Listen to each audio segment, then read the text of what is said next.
How'd it go? What'd you put in? Pucks.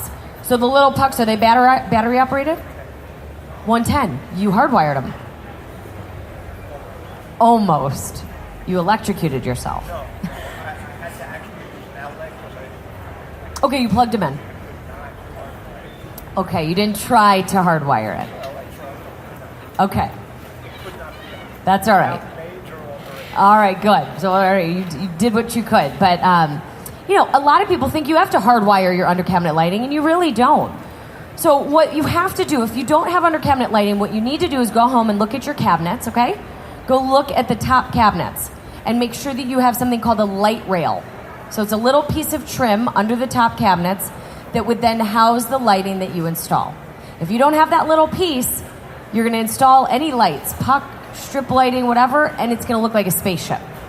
You don't want that. You don't want your eye to go right to that lighting, so you want to hide it and house it inside of this light rail.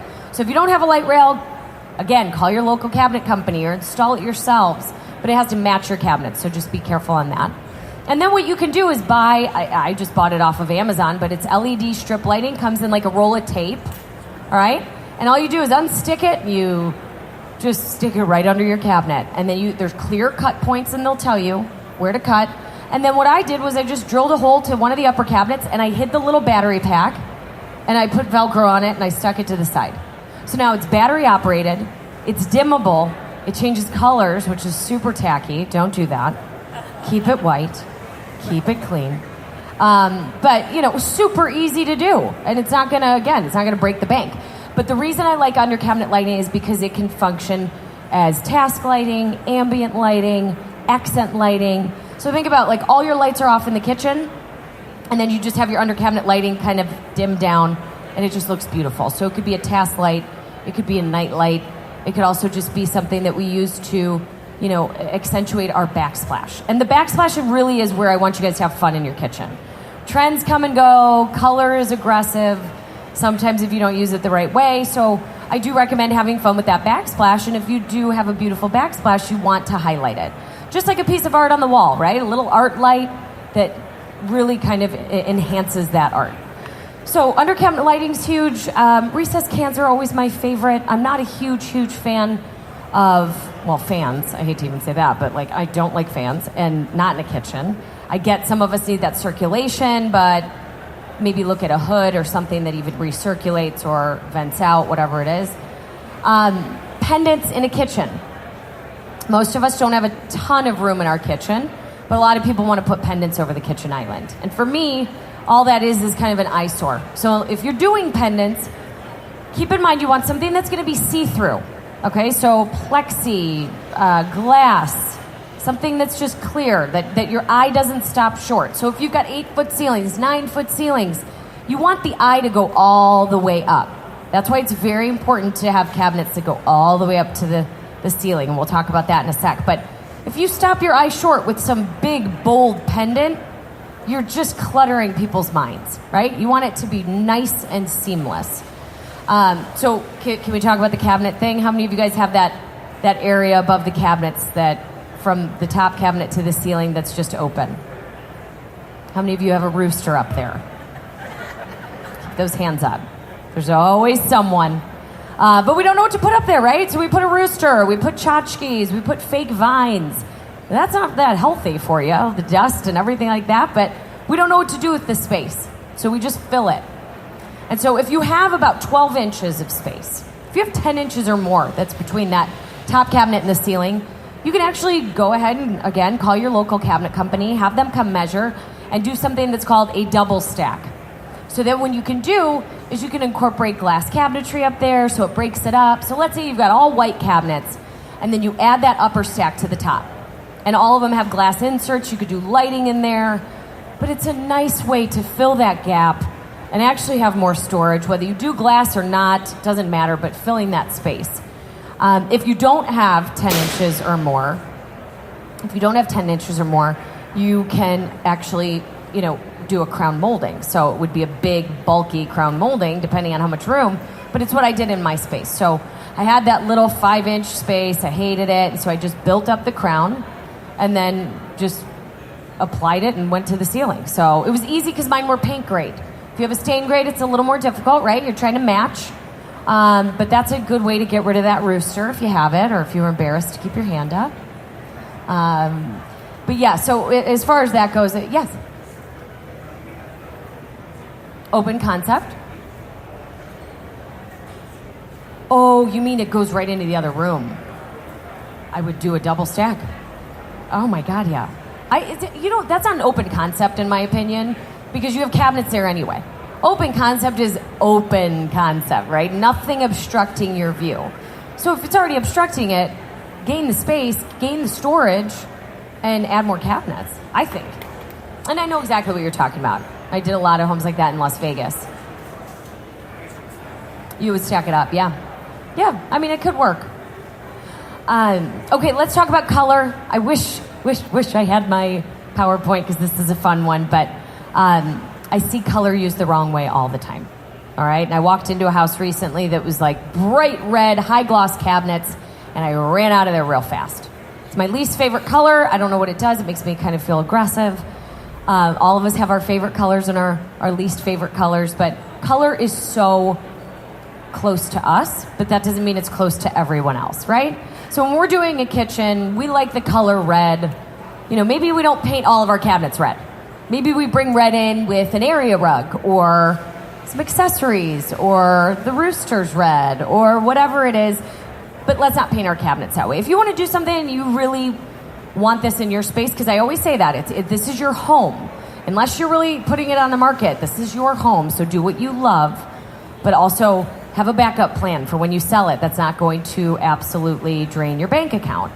So for this kitchen that I just told you about, the high gloss red cabinets, how much do you think that would cost to change that out? Thousands of dollars. It's high gloss, contemporary cabinet, and you have to rip them out. There's no just painting them. You can't paint over them. But what if somebody painted their wall in the kitchen red and you walked into that house? If I walked into that house and I loved everything about it and the wall was red, I could overlook that, right? Because it's easy. I could paint over it. Or if they had a red area rug, I could picture that space without it. But if the high gloss red cabinets are in there, I'm running, because that's gonna cost a lot of money, and that's not what I'm looking to do. Yeah, that's more. I mean, actually, I don't want to talk about red. There's red everywhere. There's a red rug in front of me. I like your sweater. I mean, it's beautiful, but I want to charge you like a bull. Red just does something. I don't know. Who has their least? What's your least favorite color? Then you hate color. If you like monochromatic, right, but not a lot. Not a lot. What if it was like hot pink? Do you love that? Okay, so you hate hot pink. All right. But we all have a color that we can't stand, we wouldn't put in our homes. Red happens to be mine. But there's ways to bring color in without, ruining the space if you go to sell it. So let's say you love red and you paint your island red, right? Islands are a fun place to bring in color and change it up and break up the whole kitchen. So if you love hunter green or, black cherry or navy blue, great place to bring it in, right? Because you can paint over it when you're ready to sell. Why do you guys think, how many of you guys have that KitchenAid mixer? The one that weighs like 5,000 pounds? Yeah? Anyone have a fun color? Brown. Anybody else? Black? Red. I said fun color. I'm just kidding. I'm kidding. But why do you think they come in 50 different colors?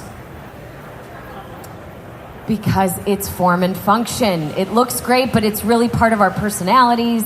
And we can put it on our counter because it weighs 5,000 pounds and we're never going to take it off the counter, right? I mean, we don't have the cabinet space to store it, so it's always sitting up there. So whether you use it once a week or once a year, it sits there and looks great, right? And there's one right now, I saw it at the Kitchen and Bath Show, and it's all Swarovski encrusted for the low price of 10 grand.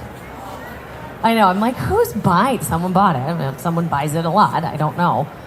But those are pieces that we are proud of and that we want to display along with like our accessories and our roosters and our cookbooks. I've got a ton of accessories in my house, almost to the point of hoarding, but whatever. I love my accessories. But I know how to bring color in the right way. And so, we do, how many of you have tried to paint your cabinets? Anybody? How many of you want to try to paint your cabinets? Okay, you're all so smart.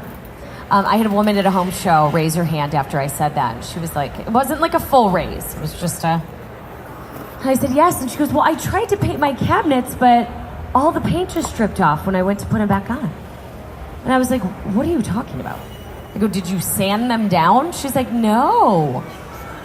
And I was like, well, what were they before? She said they were a stain grade with an epoxy or whatever. It was a high varnish, lacquer cabinet. Yeah, it was like shellac. And she was like, and then I just painted over it and then just hung them back up and they dripped off. I was like, okay, you got to sand them down. This is not like a day project. This is a weekend project. It is time consuming, but it is so worth it. If you use a sprayer, okay, you can go rent a sprayer, you can buy a sprayer, you can spend $100 or $1,000, $10,000, whatever you want. But a sprayer will change your world because you move into the space, you want a white kitchen, right? You can spray them white. You get bored, you want to paint the island, you can spray it out. There's a lot of taping off, a lot of, work that goes into it, but it's super simple once you get it down. And it's also a great way, like if you do love red and you paint all of your cabinets red, you can paint them white when you go to sell it. So you appeal to the masses. Another fun way to bring in kind of life and color is with, accessories and plants and all of that. So in Chicago, it gets really dark and gray and cold for a very long time. And so we want to bring life into our spaces, and bringing in the green is bringing in life and energy and oxygen. I'm not home a lot, so I don't have a lot of real plants. My sister, I asked her, I was like, hey, I'm going away for about 3 weeks, and I need you to do me a favor. She's not the best to ask for favors, so she was really not happy about it. I said, I just need you to go and water my plants at the house. I have 4 plants, okay? 4 real plants. So I said, just go water them, please. And she was just not happy about it, whatever. And she calls me about 2 hours later. She goes, I'm never doing that again. And I was like, what are you talking about? She goes, you've got like 500 plants. And I was like, what? She watered all my fake plants. With like the glue at the bottom and it makes it look like water. There's like 5 inches of that. She put like 2 inches of water in every one of them. And why did she do that? Because they look so real. Right? Those things you can buy at Home Goods and Target, they look real. So you'll see me at the end of the show. And I really do on the last day of the show, I go and I have a budget of, the budget's $400, but I go over every time, so I have $500. And I go shopping. I go to TJ Maxx, Marshalls, Home Goods, Target, and I buy all those accessories and tchotchkes that you see me placing at the end. And I really do it. I go shopping that day by myself. I get away from everyone because it's insane there. And then I come back and I stage the kitchen, and the homeowners are waiting outside because if you watch the show, we kick them out in the morning. And we really do kick them out. We go, have fun, come back when we call you. Sometimes we let them go too long. That's been a problem. But they come back, and at the end, they're waiting outside of their kitchen. And I say, Mike, Jessica, come see your new kitchen. And every time, you guys don't get to see this because we cut, every time they walk into the space, and it's usually always the woman that cries, but sometimes the guy if we let you go too long and you drink too many beers. You get emotional. But you come into the space, they come in, and it's always like, oh my God, crying. Oh my God, look at the fake plants, or look at that, look at that book. It's like, what?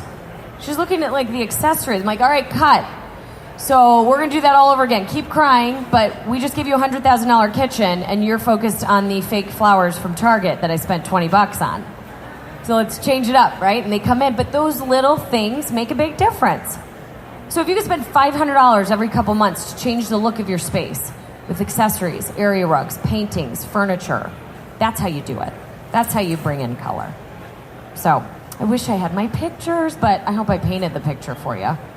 But all those things, from bringing in color, space planning, lighting, those are very important things in the kitchen. Your kitchen is made up of hardscapes, flooring, cabinets, countertops, appliances. Those are not cheap. So for me to say, go out and buy new, you got to be smart about what you're doing. And that's why these home shows are great. You get to see all the new materials, the countertops, the cabinets, appliances, anything from furniture to window treatments. It's all here, and it can all make a big difference in your kitchen or everywhere,